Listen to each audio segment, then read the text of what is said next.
Tem uma velha frase que eu sempre digo, né? Em nosso país, qualquer azar significa miséria. Vou repeti-lo.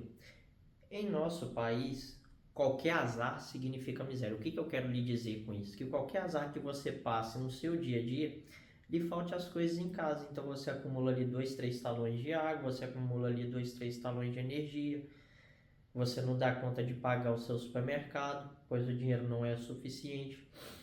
Então é basicamente isso que acontece. Agora, se olharmos para o último relatório Focus liberado pelo Banco Central, de 24/2 do mês passado, já a fazer uma projeção do que seria, né, do que será a inflação durante este ano. Basicamente, uma elevação da inflação, você tem uma perda de poder de compra, você tem um aumento da desigualdade social, né, você vai impactar a produção, você vai tirar toda a estabilidade da economia. E se o relatório Focus traz ali uma projeção de uma inflação em torno de 5,65% este ano, você pode saber que a inflação vai ser de 6%, tá? Porque ao longo dos trimestres você não sabe como a economia vai acontecer. Então vamos esmiuçar para tentar saber o que vai ser, né, deste ano da economia brasileira. Primeiramente, vamos entender o que está acontecendo.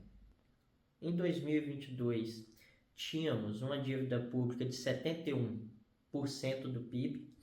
Em 2023, a mesma já chegou em 74,4% do PIB, o que mostra uma elevação e um aumento do déficit público. Quer dizer, o governo ele mais gasta do que arrecada. Então, o primeiro ponto é este: uma elevação dos gastos públicos, uma elevação da dívida pública brasileira em relação ao PIB. O PIB é de 11 trilhões, a dívida já está chegando em 8. Muito bem. O segundo passo é exatamente isso. Um excesso de gastos do governo tem que ter uma justificativa. Ele deve gerar novas receitas. Então, há motivos para você ter estes gastos, para você fomentar a economia. E você tem que ter um crescimento real da economia para poder justificar isso. Então, tem que haver uma elevação do PIB, tem que ter uma elevação do PIB per capita. Posteriormente, se você tem uma elevação do PIB, automaticamente as pessoas se tornam mais ricas, porque agora você aumentou o PIB, você aumenta a disponibilidade, a economia consegue praticar melhores preços, partindo do princípio de oferta e demanda. Muito bem, quando você não tem essa justificativa de novas receitas e um crescimento real da economia, você tem este excesso de gasto sem justificativa, você aumenta a base monetária de forma desproporcional em relação ao crescimento econômico. Partindo do princípio de oferta e demanda, se você eleva a oferta, você diminui o preço. E quando falamos de mercado monetário, da mesma forma, se você eleva demais a sua base monetária e você não tem um crescimento do PIB, há uma desproporção, você causa uma desvalorização da tua moeda. Como sabemos, uma desvalorização da tua moeda, você tem uma perda de poder de compra. A qualidade de sua vida cai, pois agora você consome menos, porque sua moeda vale menos. Então, muito bem, agora que o governo está a gastar muito e está a aumentar muito a base monetária, sem justificativas, o que vai acontecer? Ele precisa enxugar isso, ele precisa retirar este dinheiro, esse excesso. Então, ele começa a emitir títulos públicos. Ele a emitir títulos públicos, ele deve elevar a taxa básica de juros para tornar estes investimentos atraentes. Então, ele teve um excesso de gastos, agora como ele teve excesso de gasto e ele saturou a base monetária, você já começa a ter uma desvalorização da moeda brasileira. Sabemos como é a realidade brasileira, o povo sofre, então o povo já começa a refletir ali na aprovação das políticas que estão sendo tomadas pelo governo, a reprovação começa a crescer e o governo agora ele precisa fazer isso. Então ele vai tirar esse dinheiro, ele vai emitir os títulos, ele vai levar a taxa básica de juros, ele consegue tirar esse dinheiro, só que agora ele tem uma taxa básica de juros muito elevada, ele tem uma inflação e ele fomenta esse déficit público, entrando nesse ciclo de destruição da economia. Então, quando você gasta muito, como o governo vem fazendo, aumentando a dívida pública brasileira sem justificativa, primeiro acontece isso.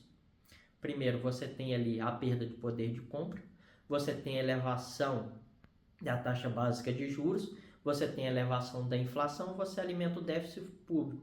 Sem contar que tais medidas fazem com que investidores saiam do nosso país. migrem para outros países devido a essa insegurança que tem no cenário econômico brasileiro. Agora, quando olhamos isso é só o que está acontecendo. Nós temos também uma queda das reservas cambiais. Como sabemos, a queda das reservas cambiais enfraquece a nossa economia, pois a nossa economia é toda ligada ao dólar americano, que foi feita a reforma no real brasileiro na década de 90. Qual é o tripé macroeconômico brasileiro? É a meta de juros, a meta de inflação e reservas cambiais, para fazer com que o nosso câmbio seja forte, a nossa moeda seja forte e traga dignidade para o povo brasileiro. Uma moeda muito longe do dólar já não cumpre mais o teu objetivo. Então, o primeiro cenário macroeconômico é todo este, né, de excesso de gasto. Excesso de gasto, você tem uma elevação da base monetária. Elevando a base monetária em relação ao PIB de forma desproporcional, você aumenta a oferta. Aumentando a oferta, você tem uma diminuição do preço, você tem uma desvalorização da moeda. Uma desvalorização da moeda, você tem uma queda do poder de compra. Um poder de compra menor, agora você tem menos dignidade. Ele precisa enxugar a economia. Para enxugar a economia, ele precisa emitir títulos públicos. Para que esses títulos públicos sejam atraentes, ele deve elevar a taxa básica de juros para poder tirar esse dinheiro da economia. Ele agora, para poder tirar esse dinheiro da economia, ele consegue tirar, só que agora ele fomenta a taxa básica de juros, ele fomenta a inflação brasileira, ele fomenta também o déficit público. E a economia entra nesse ciclo de estagnação. Sem contar uma taxa básica de juros muito elevada, você tira toda a estabilidade econômica, toda a estabilidade produtiva do país. Sem contar que o nosso país, ele é um país subdesenvolvido e ele é um país periférico. A América Latina é uma região periférica, precisa de buscar constantemente o desenvolvimento. E para alcançar o desenvolvimento, o primeiro passo é a estabilização dos indicadores macroeconômicos. Juros, inflações, o câmbio da moeda, torna a moeda mais forte. Agora, muito bem, né? Levando em consideração este relatório Focus do Banco Central que foi divulgado no mês passado, o mais importante não é só isso, né? Falei todo esse cenário macroeconômico, falei do enfraquecimento da moeda brasileira, né, que está interligado ao enfraquecimento econômico brasileiro, e é todo um enfraquecimento estrutural. E sem contar que nós temos aqui, né, como falamos de alimentação, a economia rural, né, todo esse princípio de economia rural, economia agrária, surge ali no feudalismo. Então você tem ali o feudalismo do século V até o século XV, né, e ali se desenvolveram algumas ideias. Depois você tem a Alta Idade Média, a fragmentação da Europa. Depois você tem a Baixa Idade Média e você tem ali o período de fisiocracia. O que foi a fisiocracia? Foi um período de liberalismo econômico. E ali naquela altura se estudava muito. Então tiveram ali depois economistas que se sucederam aquilo. Você tem o Kesnay, que falava muito da economia rural e falava que só a mesma era capaz de gerar valor para a economia. Você tem ali David Ricardo também, que falava ali da especialização das economias. Então cada país ele deve, né, focar-se naquilo que ele sabe produzir de melhor e que tem maiores ganhos para os respectivos países. Então, países de produções primárias devem focar nisso, países centrais de produção de manufatura industrial devem focar nisso. Muito bem. Quais são os princípios básicos da economia rural? Dentre eles, é fornecer alimentos para a economia industrial urbana a preços constantes ou decrescentes. Segundo, matérias-primas. Terceiro, mão de obra, linhas de crédito e divisas. Então, o objetivo principal para a economia rural, a economia agrária, é esse, né? E para fomentar a economia industrial e buscar o desenvolvimento e fazer com que o nosso país cresça. Agora, tudo começa, o princípio de tudo começa lá na economia rural, onde você tem uma economia rural que a cada dia está pior, né? Você tem ali, né, os fenômenos naturais, você tem o risco. Né? Cada dia você não consegue controlar a chuva, você não consegue controlar a produção, você não sabe o tipo de praga que pode surgir, então você já tem todo este risco. Segundo, nós temos uma elevação dos custos ao longo dos anos. Então, para o último ano, segundo dados do CPEA, que monitora toda a produção rural, todo o cultivo agrícola, né?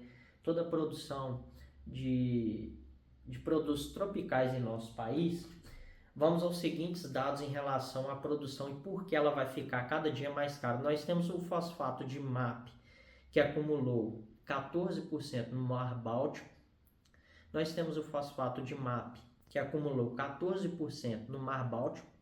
Nós temos ali 12,9% no Porto de Marrocos. Nós temos ali o superfosfato triplo, com elevação de 5,6% no Porto de Casablanca. A média do fosfato MAP, por exemplo, acumulou aumento de 8,9% em Mato Grosso e 17,1% no Paraná, de janeiro a outubro do ano passado. Para o nitrogenado, nós temos a cotação média da tonelada de ureia. Ela avançou em 3,1% em Mato Grosso e ela avançou 0,1% no Paraná. Agora, o que chama mais atenção é isso. O poder de compra dos sojicultores caiu em 2024 frente à ureia, sendo necessário 25 sacas da oleaginosa para a compra de 1 tonelada do nitrogenado. Este aqui é o pior. O poder de compra dos sojicultores brasileiros, ele caiu em 2024 frente à ureia, sendo necessárias 25 sacas da oleaginosa para a compra de 1 tonelada do nitrogenado em Mato Grosso, ante 24 sacas de soja em 2023. Quanto ao MAP, o produtor precisou de 35 sacas de soja para adquirir 1 tonelada do fertilizante em Mato Grosso e de 32 sacas no Paraná, contra 30 sacas e 27 sacas de 2023. Então, o que eu quero lhe dizer? Basicamente, nós temos a elevação dos custos, né, dos fertilizantes. Como sabemos, o nosso país ele importa os fertilizantes, principalmente da Rússia. Nós temos essa questão, né, vulnerável, né, um lado vulnerável da economia brasileira, pois ele necessita importar para a produção de produtos primários.